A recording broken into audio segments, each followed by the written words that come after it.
Hello, everybody, and welcome to my sixth episode of Mentors and Educators. आज हमारे साथ है सौमित्र आज़ाद सर और मैं इनसे जब मिली थी तो इन्होंने मेरा फर्स्ट इंटरव्यू लिया था जब मैंने ये सोचा था कि मुझे एज अ टीचर इस फील्ड में जाना है, मुझे एजुकेट करना है अपने स्टूडेंट्स को, एक अच्छा डायरेक्शन देना है, एक अच्छे पाथ देना है।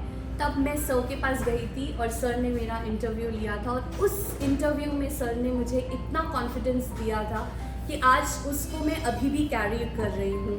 Thank you so much sir for being here and I really appreciate this. इस इंटरव्यू से हम बहुत लोगों को अवेयर करेंगे। मेरे कुछ सवाल होंगे, आप बहुत ही आराम से उनका ब्लंटली जवाब दीजिएगा। This platform is for that. And मैं सबसे पहले आपसे पूछना चाहूँगी कि who is Saumitra Azad. What a beautiful name. और ऐसा लगता है कि ओ माय गॉड क्या पर्सनालिटी होगी। Only until people see me, वो देख के सब कुछ सामने आ जाता है। सौमित्र का अर्थ होता है, सुमित्रा के पुत्र लक्ष्मण जी का नाम है। सुमित्रा लक्ष्मण की माता थी। एक और सौ का हिंदी में अर्थ होता है अच्छा और मित्र यानी दोस्त। तो इसके दो अर्थ हैं, सुमित्रा के पुत्र यानी सौमित्र और अच्छा मित्र। और आज़ाद मेरा तखल्लुस भी है, मेरा सरनेम भी है। तखल्लुस यानी कि माई सूडोनिम, माई पेन नेम, इस नाम से मैं जो भी लिखता हूँ छोटा मोटा वो लिखा करता हूँ। और इसके पीछे प्रेरणा जो है वो अमर शहीद चंद्रशेखर आज़ाद। उनका व्यक्तित्व मुझे काफ़ी समय से, मतलब बहुत कम उम्र से कॉमिक्स वगैरह पढ़ी, फिर किताबें पढ़ी, तो चंद्रशेखर आज़ाद के बारे में काफ़ी कुछ जाना। तो और फितरत से आज़ाद था तो सौमित्र आज़ाद नाम में प्रसिद्धता है और ज़्यादा कुछ। और आपने अपने करियर की शुरुआत कहाँ से करी सर? देखिए, जो पढ़ाना है वो पूरी तरह से एक इत्तेफाक था। तो इट्स प्योरली कोइंसिडेंस में स्कूल टाइम में कोई छोटा मोटा काम ढूंढ रहा था जेब खर्च के हिसाब से, पॉकेट मनी के हिसाब से। तो एक मेरे दोस्त हैं, माई सीनियर फ्रॉम स्कूल, उनके घर में जाते थे, मिलना हुआ तो उनकी मदर थी। उन्होंने एक दिन कहा कि मैंने ऐसे ही बताया, जिक्र किया बातचीत में कि इस तरीके से मैं कुछ, तो उनके घर के पास एक परिवार आया था जो कलकत्ता से नया नया शिफ्ट हुआ था। बंगाली थे, बंगाली नहीं थे, मतलब वो थे तो शायद राजस्थानी, बट वो बंगाली इन्फ्लुएंस थी। तो हिंदी में उनका बच्चा थोड़ा कमज़ोर था और शुरू से हिंदी मेरी ठीक ठाक रही। स्कूल में भी मेरा उसमें रुचि भी थी, मैं हिंदी पढ़ता भी था, लिखता भी था। तो उन्होंने मुझे कहा कि भाई ये बच्चा है, चौथी क्लास का बालक था वो, उन्होंने कहा कि इसको हिंदी पढ़ा दो and on a professional basis you will be paid. तो वो मुझे बहुत जम गया, मैं उसको पढ़ाया, परिणाम अच्छा निकला। तो धीरे धीरे इस तरीके से, मतलब तो ये रहा कि जो मैं करना चाहता था उसके साथ साथ ये बहुत मुफीद था, क्योंकि पढ़ाई से मुझे कहीं किसी तरीके से डिविएट नहीं करता था। I could always continue to earn and still study. It is not a job that was involving a lot of money or a lot of hassle that. वो हुआ जाना, मैं फौज में चाहता था। फौज के लिए मैंने कोशिश की, बट मैं मेडिकल में रिजेक्ट हो गया। My then teaching had taken a very important place in my life and I continued with it. तो 2001 में MA सोशियोलॉजी में करके यूनिवर्सिटी ऑफ राजस्थान से फिर मैंने पहली नौकरी की। जयपुर में एक स्कूल नया खुला था, उसमें मैंने करीब 4.5-5 साल पढ़ाया। और उसके बाद 2006 में मैं स्टार्टेड टीचिंग। मैं कहूँगा, मतलब मैं इसको रीफ्रेज करना चाहूँगा, मुझे सौभाग्य प्राप्त हुआ Saint Xavier school C scheme में जो है वहाँ पर पढ़ाने का, which is where I studied. और जो कुछ भी आप देखती हैं, जो कुछ अगर कहीं कुछ छोटा मोटा अच्छा है तो वो उसमें बहुत बड़ा हाथ उस संस्था का है, उस संस्थान का है। It's not just a school, it's an institution. And then that's how it happened. School teaching हुई, फिर मैंने स्कूल टीचिंग छोड़ के कॉलेज टीचिंग की। इस तरीके से चलता रहा सिलसिला, आज भी अनवरत जारी। मैं खुद एक जेवियराइट हूँ, दो मैं जेवियर्स कॉलेज में थी और मैं ये रिलेट कर सकती हूँ जो आप अभी कह रहे हैं। वो अपने आप में एक बहुत बड़ा इंस्टीट्यूशन है और मुझे बहुत कुछ सिखाया जी, बहुत बहुत कुछ। और सिखाने से मुझे एक चीज़ ये याद आई कि आपने मुझे एक चीज़ सिखाई थी। जब मेरा इंटरव्यू हो रहा था, आपने मुझे कहा था कि अपने आप को कभी कम मत समझना। तो वो चीज़ मेरे दिल में हमेशा रही, और आज भी जब मैं खुद को आईने में देखती हूँ तो मुझे हमेशा रहता है कि हाँ, खुद को कम नहीं समझना चाहिए। लेकिन उसके साथ अब मैं चूंकि इतने साल हो गए और आप मैच्योर हो गई हैं, तो मैं आपको एक और चीज़ कहता हूँ जी। कि खुद को कभी ज़्यादा भी नहीं समझना चाहिए। बिल्कुल तो सर। ना कम समझे ना ज़्यादा समझे, जो है वो रहे, तो अच्छा रहता है, ठीक रहता है। बिल्कुल sir. Just on a lighter note,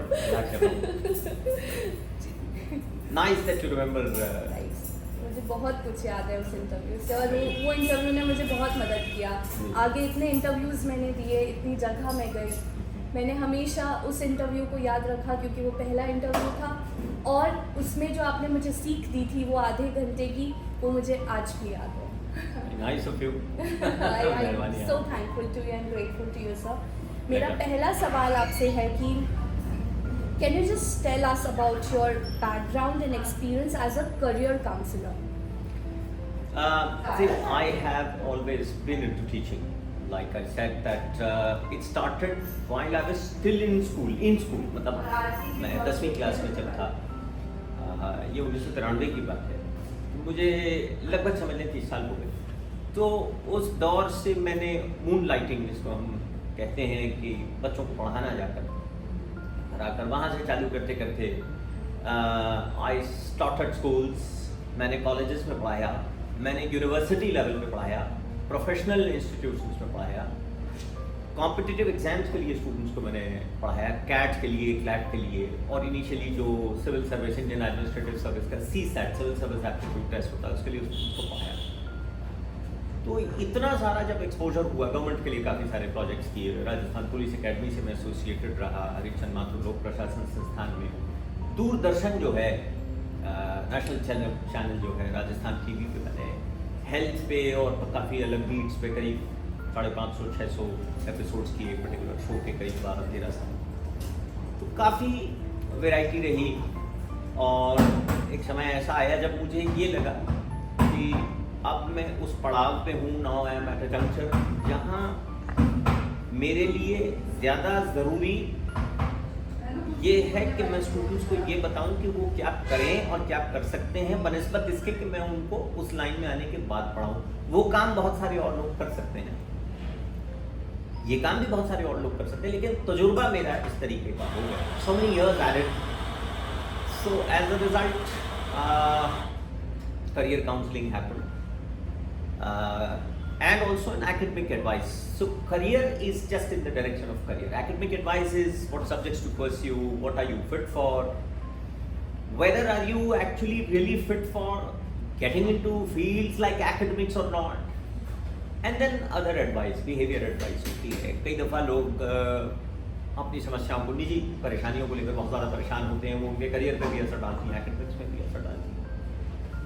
तो ये सारी चीज़ें जो हैं, they probed me to get into career counseling. That's how I got into it.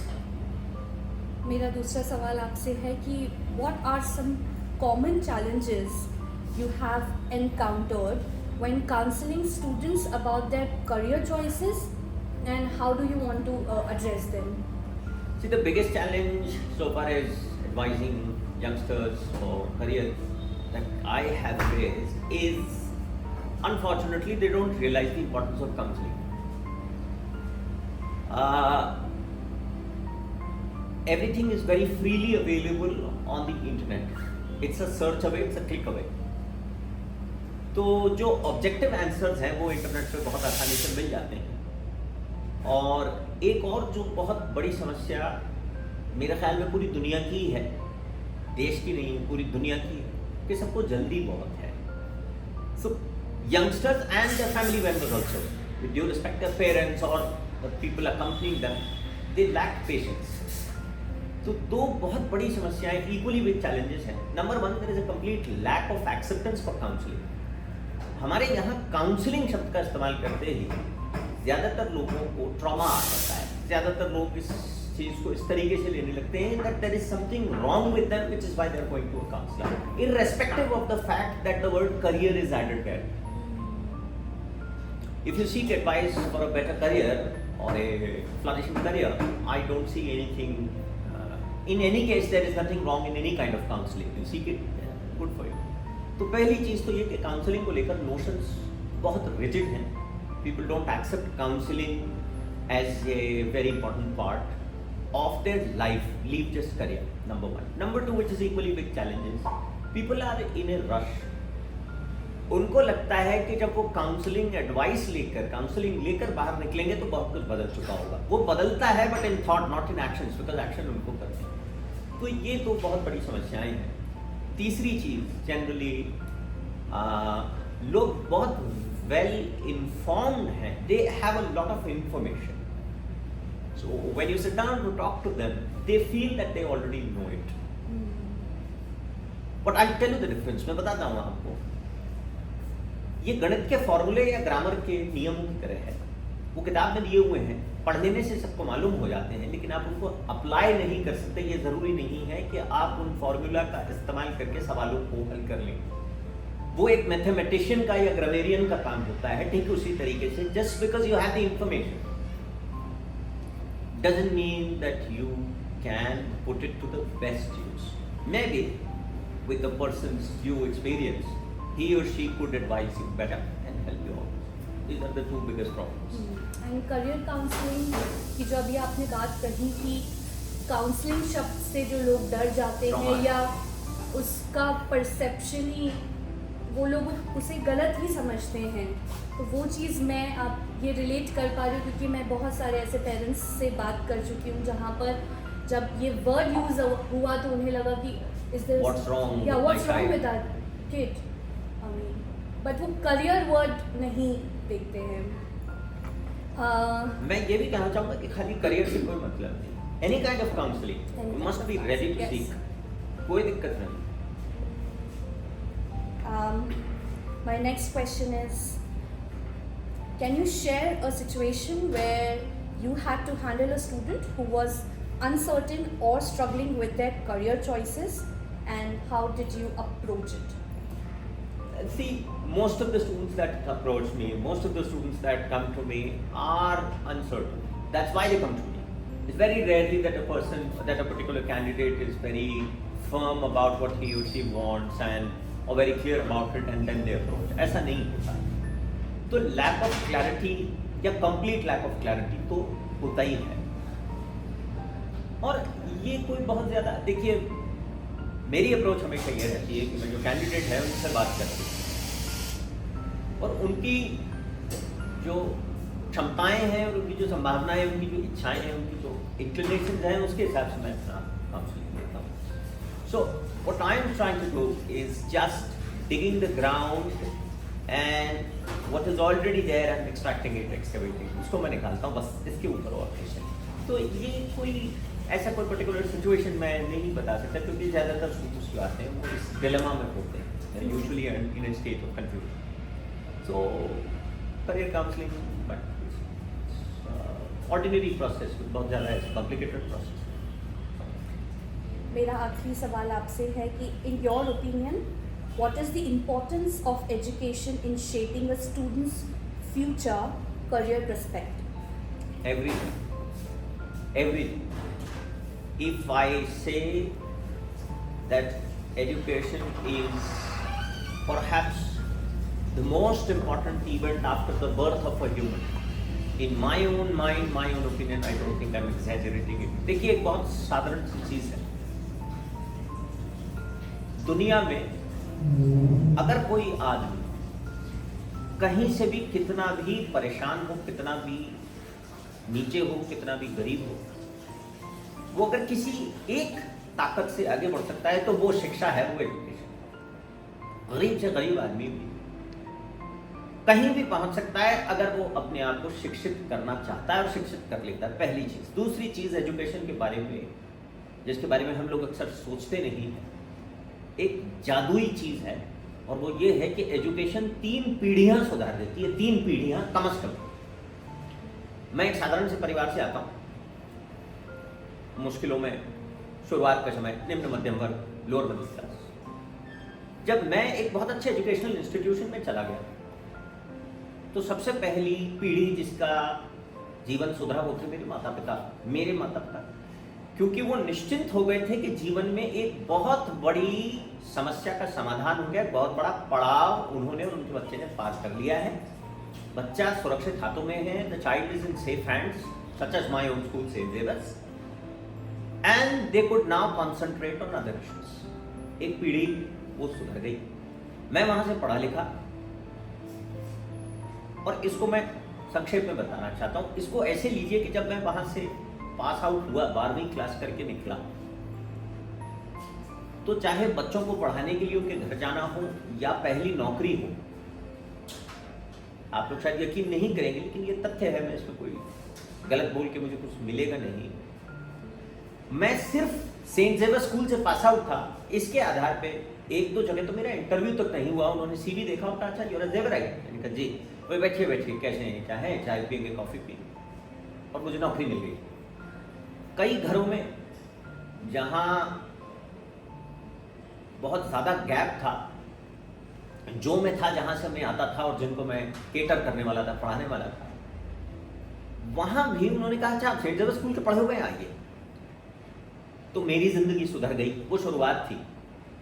और मेरी जो संतानें, मेरे जो बच्चे हुए हैं, मेरी जो आने वाली जनरेशन हैं, उनका जीवन इसलिए सुधर जाएगा क्योंकि मैं सक्षम हूं, मैं उनके लिए शायद कुछ कर पाऊंगा, और वो कर पाऊंगा जो मेरे माता पिता ने मेरे लिए। तो देखिए कि चमत्कार देखिए इस शिक्षा का, इस एजुकेशन का, कि पीढ़ियां की पीढ़ियां जो हैं वो सुधर जाती हैं, वो बदल जाती हैं। जिंदगी में आदमी, इंसान, आदमी औरत सब कुछ बन सकता है सिवाय एक चीज के, वो है आर्टिस्ट। आर्टिस्ट आर बॉर्न, ऐसा मेरा मानना है। ठीक है, आप बहुत अच्छा गाते हैं, रियाज करते हैं, सब कुछ हो सकते हैं, लेकिन शायद मोहम्मद रफ़ी, के.एल. सहगल या लता मंगेशकर नहीं बन पाएंगे, वो बिरले होते हैं। आप बहुत अच्छा क्रिकेट खेलते हैं, आप हो सकता है राहुल द्रविड़ या सुनील गावस्कर या एंडी रॉबर्ट्स या विवियन रिचर्ड्स नहीं बन पाएंगे फुटबॉलर आप। सो आर्टिस्ट, आप कवि हैं, बहुत अच्छे हैं, लेकिन शैलेंद्र या निदा फाजली या मिर्जा गालिब नहीं बन सकते। पर अदर देन दैट, आर्टिस्ट के अलावा शिक्षा वो एक ऐसा हथियार है, वो एक ऐसी सीढ़ी है जो आपके लिए संसार और स्वर्ग के द्वार को। That's the importance of education, it is everything. And I would very strongly advise everybody in this world to continue to educate himself or herself। Education का मतलब स्कूल से ही नहीं है। मुझे ध्यान नहीं किसने कहा था, शायद जॉर्ज बर्नार्ड शॉ ने कहा था, मुझे ध्यान नहीं, या मार्क ट्वेन ने कहा था, either of them, even if it is not, it doesn't matter, किसने कहा था, I never let school and textbooks interfere with my education। So education is not just schools and textbooks। आप और क्या पढ़ते हैं, आप चीज़ों को कितने तरीके से समझने की कोशिश करते हैं, सब एजुकेशन का है। So education I think is one of the most important things in a persons life after his birth. That's what I feel. Thank you so much sir for your valuable time and words। मैं बहुत thankful हूँ, grateful हूँ, और मुझे वो interview वापस याद आ गया क्योंकि उसी एनर्जी के साथ आप आज हैं और आपने वही और अपना क्रिएट किया है। And what a personality you have. Very kind of you to say that. आप जो कहते हैं वो दिल से कहते हैं, और एक एक वर्ड इतना स्पष्ट होता है कि वो कन्विक्शन बहुत जरूरी है। कन्विक्शन के बिना एक्चुअली सोचने पे मजबूर कर देता है कि हाँ, अगर इतना स्ट्रांगली कोई अपना चीज रख रहा है तो वो कहीं ना कहीं देखिए, ये मेरा अनुभव है। मैं, निदा फाजली का एक दोहा है, ये हो सूफी का कौल या पंडित का ज्ञान, जितनी बीते आप पर उतनी ही सच मान। फिर सारी बात सुनने के बाद भी मैं कहूँगा यही कि आपके ऊपर जो बीते वो आप सच मानिए, लेकिन ये भी जो मैं कह रहा हूँ वो गलत नहीं है, क्योंकि ये मेरे ऊपर बीती हुई है। शिक्षा ने मेरा जीवन बना दिया। मैंने बहुत सारे लोग ऐसे देखे, बच्चे ऐसे देखे, बहुत गरीब परिवार से थे, बहुत कष्ट में थे। Education single handedly changed everything for them. बहुत ज़्यादा परेशानी में पड़े हुए लोगों का जीवन जो है, अगर किसी एक चीज़ ने सुधारा तो वो है शिक्षा। Education has changed everything for that. So like I said, जितनी बीते आप पर उतनी ही सच, ये सच है। और मेरा जो अपना छोटा सा एक काउंसलिंग सेंटर है, मशवरा के नाम से, उसका नाम ही मशवरा है। मशवरा उर्दू में सलाह को कहते हैं। तो मशवरा में मैं मशवरा ही देता हूँ, और काम सारा जो है वो सामने वाला करता है। जो स्टूडेंट्स हैं, जो उनके माता पिता हैं, उन्हीं के कोऑपरेशन से काम होता है। तो thank you for inviting me. आपने बुलाया उसके लिए आपकी बड़ी मेहरबानी। मुझे एक प्लेटफॉर्म मिला जहाँ मैं अपनी बात कर सकता हूँ। And I couldn't agree more. आप वो जो आपने बात कही कि एजुकेशन बहुत कुछ बदल सकता है, सब कुछ बदल सकता है। शिक्षा सब कुछ बदल कुछ सकता बदल है। सकता जब मैं अंडर प्रिविलेज किड्स को जब मैं पढ़ा रही थी तो मैं उनको हर दिन यही कहती थी। एक और चीज अगर मैं कह सकूं, if you permit me, please please. Under privilege जैसा कुछ नहीं है। If they are getting it, they are privilege. ये भी ध्यान रखिए, ये शब्दावली, this kind of vocabulary we add, जी I don't know, again it's my perception, जी। everybody has the right to disagree. Somehow I have seen कि misery जो है या परेशानी जो है उसको जनरली लोग मेडल बनाकर घूमते हैं, वो बहुत उसमें वो ऐसा नहीं करना चाहिए। Under privileged is that hasn't had the privilege of getting those privileges, वो अंडर प्रिविलेज्ड है। तो अगर आपको सब कुछ मिल रहा है तो बहुत बढ़िया। बिल्कुल, आज आपने फिर से मेरी सोच बदल दी। मेरा काम है। Mind blowing, I mean। They were underprivileged until they had you. जब आप उनको मिल गई, पढ़ाने लगी, उनका जी। सुधार करने के लिए, उद्धार जी। करने के लिए आई, तो फिर वो प्रिविलेज है। अंडर प्रिविलेज वो हो सकते हैं जिनको ऐसा कुछ मिल नहीं रहा है। हम सब प्रिविलेज हैं। मैं बहुत प्रिविलेज हूँ कि मुझे अपनी बात रखने के लिए कहीं मौका मिल रहा है। आप प्रिविलेज हैं कि जी। आपको अपने मन की करने के लिए मिल रहा है। जी, You're all, I think, privileged. Thank you. Yeah. और मैं यूनिवर्स से बहुत बिलीव करती हूँ। सो ये जो चीज़ आज हुई है, again it just blew my mind, और मैंने आज फिर कुछ नया सीखा है और आपने फिर से मेरी सोच बदली है। और मैं बहुत ग्रेटफुल हूँ गॉड की भी और आपकी भी और सभी मेरे स्टूडेंट्स की कि आज मैं यहाँ हूँ और मैं ये कर पा रही हूँ।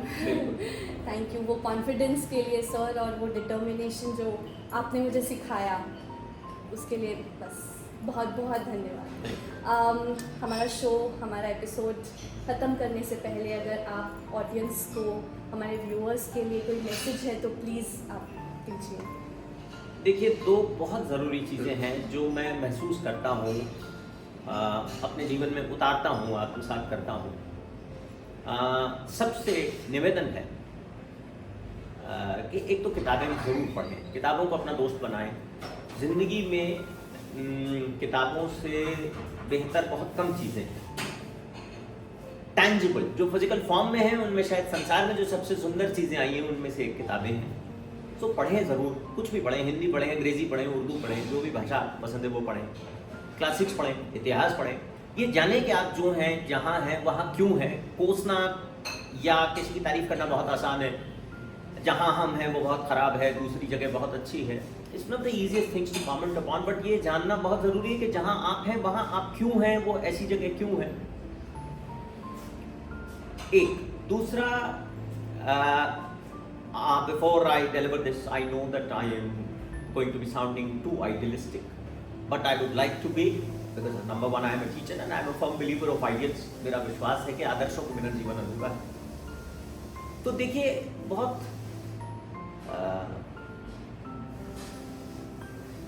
शिद्दत से मैं ये कहना चाहता हूँ, बहुत ज़्यादा विश्वास के साथ ये कहना चाहता हूँ कि things were meant to be used and people were meant to be loved.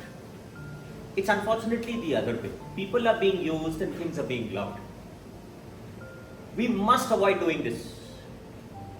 वस्तुओं से ज़्यादा ज़रूरी व्यक्ति हैं, इंसान हैं, और धन बहुत आवश्यक है, परंतु सर्वाधिक आवश्यक नहीं है। It is not the most important thing. Money is very important, but not the only important thing.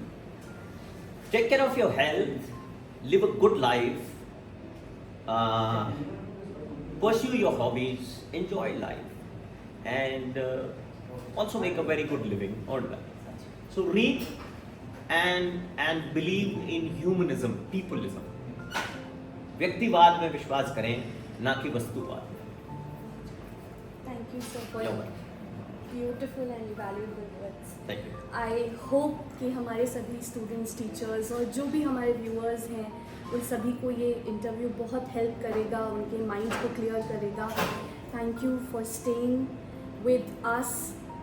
इतना सारा प्यार देने के लिए बहुत बहुत शुक्रिया। आप शेयर कर सकते हैं हमारे वीडियोस, आप यूट्यूब चैनल पर जाके हमारे वीडियोस देखें और उन्हें शेयर करें, उन्हें लाइक करें और मेरे चैनल को सब्सक्राइब करें ताकि आप आगे भी ये इतने अच्छे अच्छे इंटरव्यूज़ मेरे सभी मेंटोर्स के साथ, टीचर्स के साथ आप देख सकें। Thank you so much. Thank you sir.